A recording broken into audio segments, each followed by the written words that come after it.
9/11 এই একটা তারিখের কথা শুনলে আমাদের হৃদয় যেন চমকে ওঠে।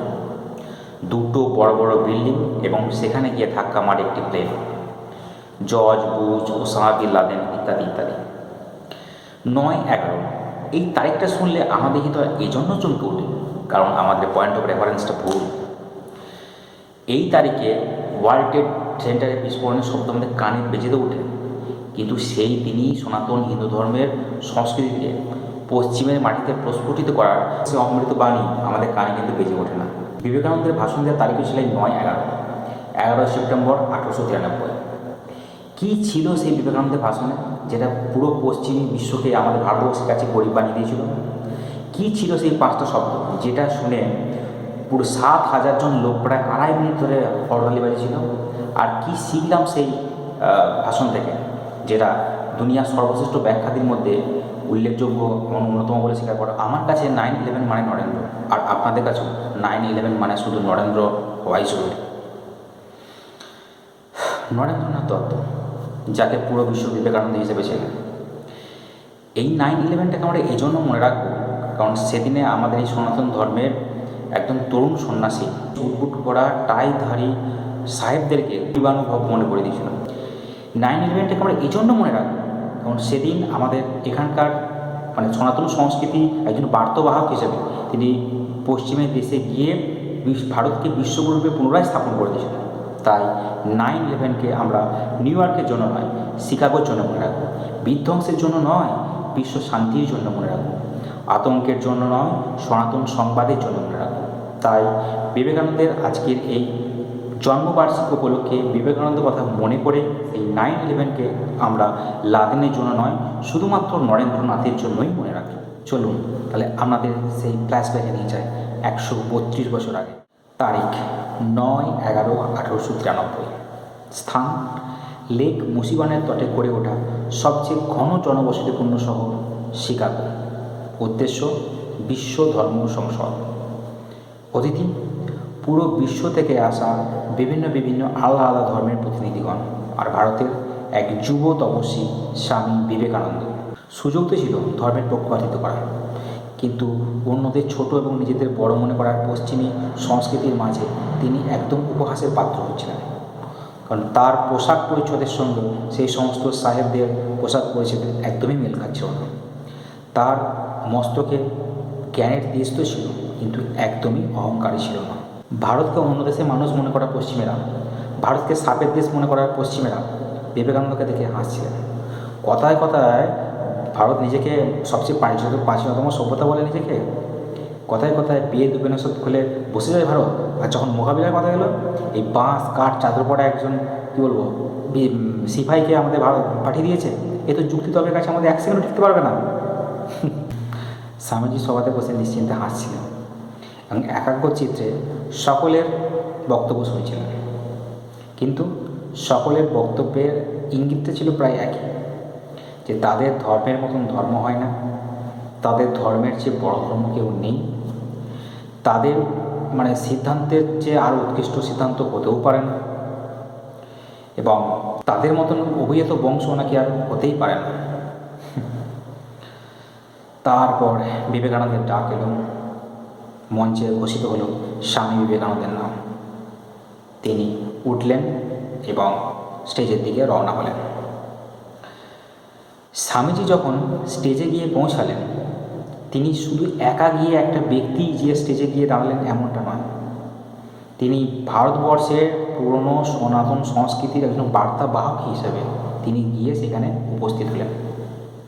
তিনি গিয়ে সকলের দিকে তাকালেন, সবাকার মনে কৌতূহল, কি বলবে। তিনি কিছু বলছিলেন না, সবাই মিলে তাকাচ্ছিলেন। সবাইকার মনে কৌতূহল আরও বেড়ে গেল। তারপর তিনি তার সেই মূল্যবান 5টি শব্দ তার মুখ দিয়ে উচ্চারিত হল, যেটা শুনে ভারতবর্ষের 500 বছরকার জন্য ভারতবর্ষের এই সনাতন সংস্কৃতির ধ্বজাটা তিনি পশ্চিমের বুকে স্থাপিত করে এলেন। তো কী সেই 5টা শব্দ, ভালো করে শুনবেন।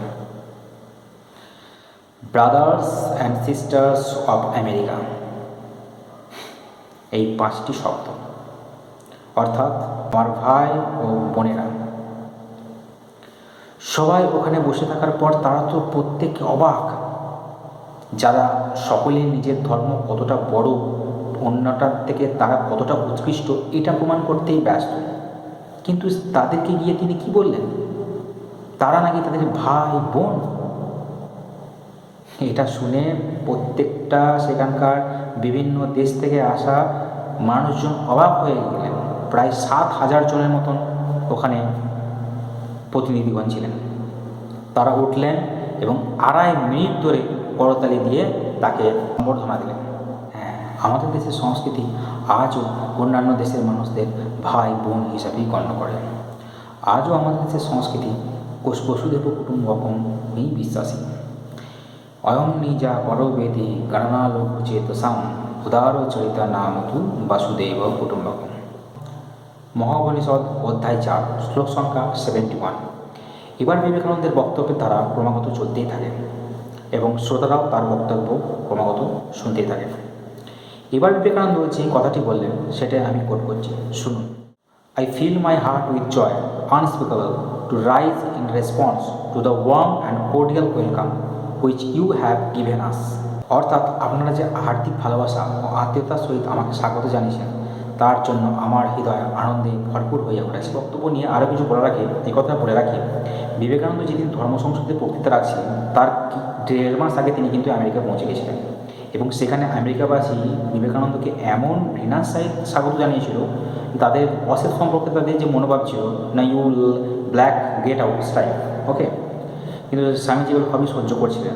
তিনি তার নিজের মনের মধ্যে কোনো ক্ষোভ জন্মাতে দেননি। আমি আগেই বলেছি, বিবেকানন্দ সেখানে যে গিয়েছিলেন তিনি একজন ব্যক্তি হিসেবে যাননি, তিনি হাজার হাজার বছরের ভারতবর্ষের পুরনো সংস্কৃতি এবং কালচারকে সভ্যতার রিপ্রেজেন্টেটিভ হিসেবে তিনি গিয়েছিলেন। আর ভারতের সংস্কৃতি বিশ্ব প্রকৃতিকে অমৃত দান করার মতো সংস্কৃতি। আমরা মহাদেব শিবের বংশোদ্ভূত, আমরা বিষ পান করে নিই কিন্তু উপরে দিই না। স্বামী বিবেকানন্দ সেই মুহূর্তে প্রায় 1.5 মাস ধরে অপমানের বিষ পান করছিলেন, এটা বলা যেতে পারে। কিন্তু তার মুখ থেকে যখন, তার কণ্ঠ থেকে যখন প্রথম আওয়াজ বেরোলো সেটা ছিল ধন্যবাদের, কার্সির, গ্র্যাটিটিউডের। সেই মুহূর্তে স্বামী বিবেকানন্দ যেন আমাদের কাছে নীলকণ্ঠ হিসেবে প্রমাণিত হয়ে গিয়েছিলেন। তোমরা তো সেই গল্পটা শুনে রাখবে, একটা সাধু নদীতে স্নান করতে গিয়েছিলেন এবং সেখানে একটা বিছে জলের মধ্যে পড়ে গিয়েছিল। সেই বিছেটা ডুবে যাচ্ছিল এবং সাধু বাবা সেই বিছেটাকে সেই জল থেকে তোলার চেষ্টা করছিলেন।